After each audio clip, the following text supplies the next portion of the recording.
ত্রয়োদশ জাতীয় সংসদ নির্বাচন ও গণভোট 2026-এ দেশের 299টি আসনে গড়ে 59.44% ভোট পড়েছে। শুক্রবার বাংলাদেশ নির্বাচন কমিশনের জনসংযোগ শাখার পরিচালক মোহাম্মদ রুহুল আমিন মল্লিক এই তথ্য জানান। তিনি বলেন, সংশ্লিষ্ট রিটার্নিং কর্মকর্তাদের পাঠানো তথ্যের ভিত্তিতে এই ভোটের হার নির্ধারণ করা হয়েছে।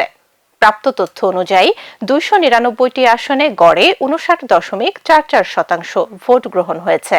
এর আগে বেলা 11টার দিকে ত্রয়োদশ জাতীয় সংসদ নির্বাচনের ফল আনুষ্ঠানিকভাবে ঘোষণা করা হয়।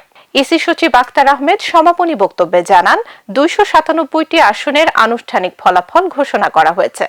তবে কমিশনের সিদ্ধান্ত অনুযায়ী চট্টগ্রাম 2 ও চট্টগ্রাম 4 আসনের ফলাফল ঘোষণা স্থগিত রাখা হয়েছে। বৃহস্পতিবার শেরপুর 2, চট্টগ্রাম 2 ও চট্টগ্রাম 4 আসনের ভোটের ফল ঘোষণা স্থগিত রাখার বিষয়ে 3টি পৃথক চিঠি জারি করেছিল নির্বাচন কমিশন। ওই চিঠিগুলোতে বলা হয়, আদালতে মামলা চলমান থাকায় এসব আসনের ফল ঘোষণা করা হবে না। তবে এরই মধ্যে শেরপুর 2 আসনের ফল ঘোষণা করা হয়ে গেছে, যদিও আপাতত এই আসনের গেজেট প্রকাশ না করার সিদ্ধান্ত নিয়েছে ইসি।